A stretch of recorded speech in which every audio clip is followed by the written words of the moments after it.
Hey everyone, welcome back to Grace Over Guilt. I'm Dan Kaufman. It's Friday, which means we're heading back into the kitchen. Probably the only cooking show on earth where the recipes come with concrete floors, steel doors, and the occasional inmate who thinks washing hands is a government conspiracy. Tell you what, today's story is a little gross.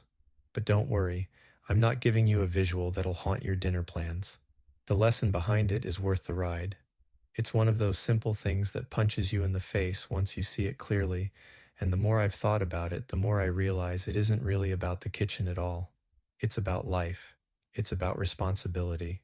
It's about what we do when the stuff we're supposed to rely on doesn't work.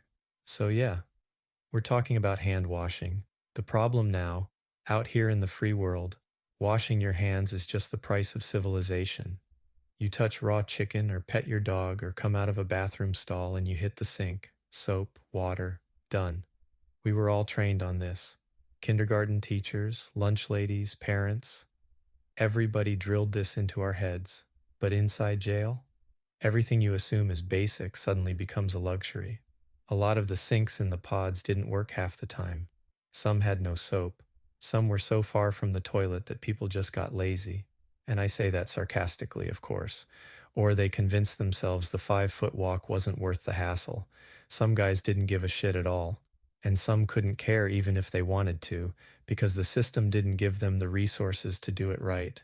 So many times there was no soap in the soap dispenser, and after doing this so many times, what are you going to do? Most give up. Now imagine this. Dudes who just used the bathroom, dudes who just woke up, dudes who just finished sweating through group rec, coming into the kitchen to prep food for hundreds of people. No hand washing, no checking, no accountability.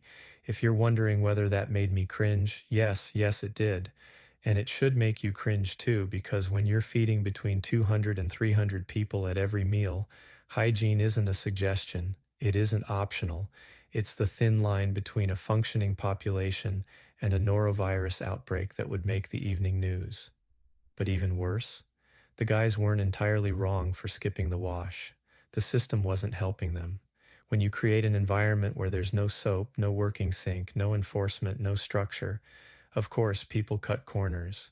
People adapt to the system they're living in. But the truth is that adaptation becomes ugly really fast. The broken system.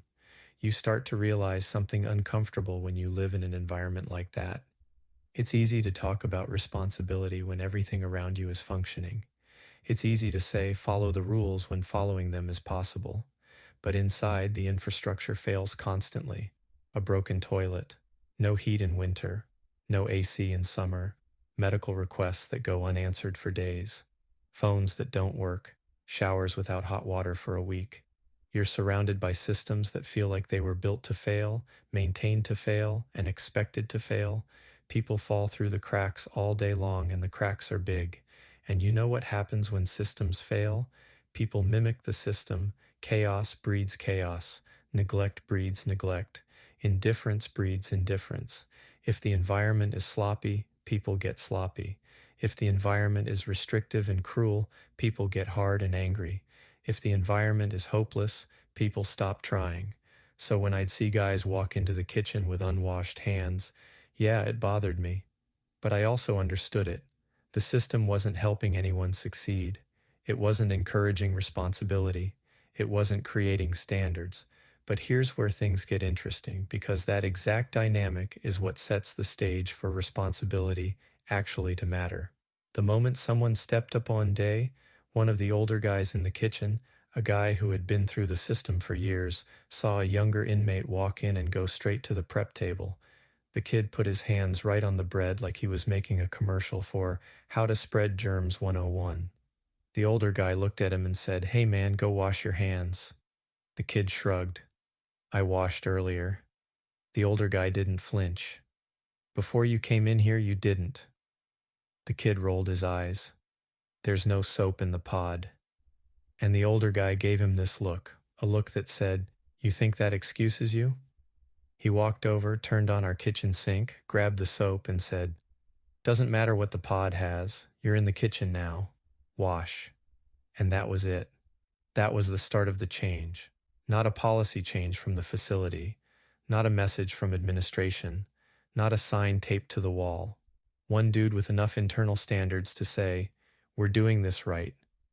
After that, the kitchen implemented a rule: mandatory hand washing for everyone, no exceptions.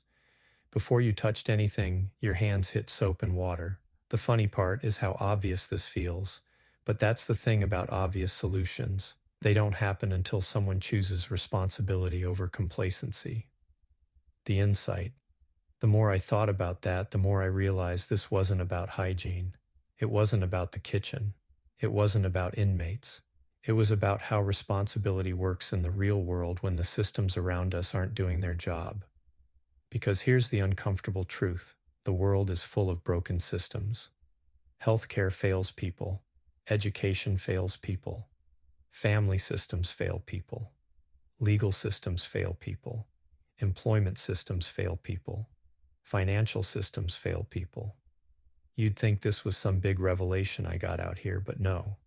I learned it while standing over 50-pound bags of rice wearing a hairnet. When systems fail, you're faced with a choice. You can complain. You can blame. You can wait for someone else to fix what's broken. Or you can do something with the tiny circle of influence you do have. Even if the system is outside your control, your response is not. My systems failed too. Let's shift out of the kitchen for a minute. The legal system failed me. My attorney failed me. The courts failed me.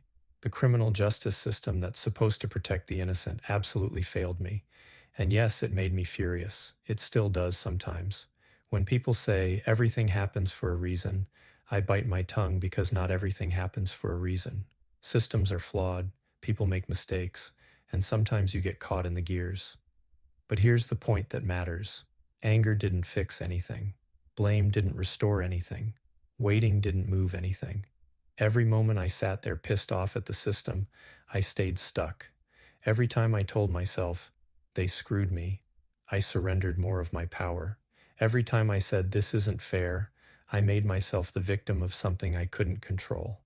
Victimhood feels justified. It even feels accurate, but it doesn't rebuild your life. The kitchen taught me something I didn't expect. Sometimes you have to be the one who steps up, not because you caused the problem, but because you're the only one who can do something about it. I had to create my own hand-washing policy. Personal responsibility isn't fair, but it's powerful. This is the part people don't like to hear.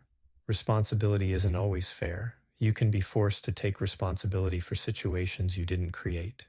You can be forced to rise to standards that the system around you doesn't hold itself to.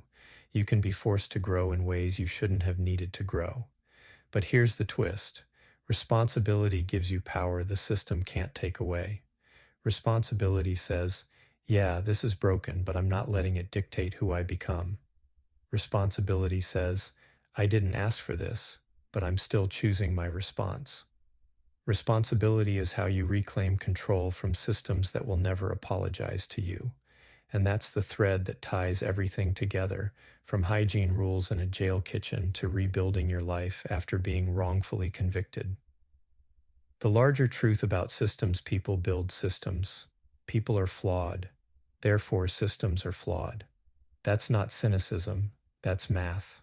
If you expect systems always to work, you're going to live disappointed. If you expect systems to save you, you're going to live powerless. But if you learn to navigate the system with your eyes wide open, you'll see that what really determines your direction is not the system. It's your choices in the middle of the chaos. The Stoicism layer. This ties directly into one of the themes that has saved me more times than I can count: Stoicism.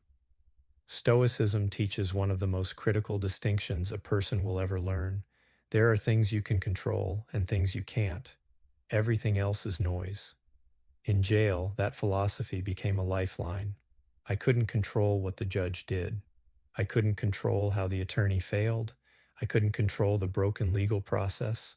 I couldn't control rumors, gossip, or opinions. I couldn't control the system that locked me up, but I could control how I spent my time. I could control how I treated people. I could control how I carried myself.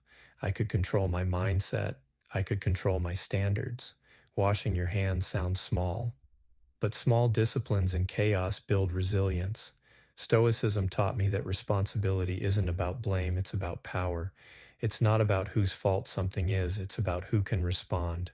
And that's personal responsibility in its most distilled form. The Christian layer now. Stoicism gave me structure. Christianity gave me heart. Christianity teaches that the world is fallen, humans are flawed, systems are imperfect, but grace is available. So when systems fail, the question becomes, how do I show up in this moment without losing my humanity? Personal responsibility stops you from falling apart. Grace keeps you from becoming hard and bitter. Both matter. Christianity taught me this. You're responsible for your actions, but you're not alone in carrying the weight of them. You're accountable for what you do next, not the brokenness of the system you walked through. You're called to rise even when the situation wasn't fair. Grace isn't permission to be passive. Grace is the fuel for responsibility. The kitchen rule wasn't just about hygiene. It was about dignity. It was about choosing to do what's right even in a place that doesn't encourage it. That's Christianity in practice. Real-world parallels. Let's zoom this out into everyday life. Maybe your family system failed you. Maybe your school system failed you. Maybe the medical system failed you. Maybe the business world failed you. Maybe your marriage system collapsed. You didn't choose any of that, but you're the one who has to decide how you move forward. Maybe your parents didn't teach you emotional regulation. That's not your fault. But as an adult, it becomes your responsibility. Maybe your partner didn't know how to communicate. Not your fault. But the healing afterward becomes your responsibility. Maybe the economy crashed and wiped out your career. Not your fault. But the next step is your responsibility. This is the part where people confuse responsibility with blame. Responsibility is about owning the future, not the past. The kitchen taught me this. Better systems make better behavior possible, but better personal standards make better character inevitable. A working sink helps. A working conscience helps more. Real responsibility is internally wish. I could say that the jail kitchen system became more functional after the hand-washing rule. It didn't. The pods still didn't get working sinks. Soap was still hit or miss. But our corner of the world improved because we chose to improve it. People underestimate how far personal responsibility can ripple.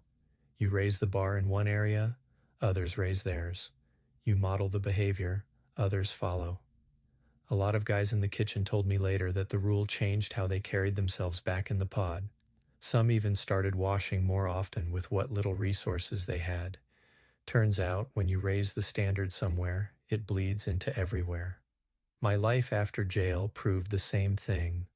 The systems didn't magically fix themselves when I got released. I still had to deal with fallout.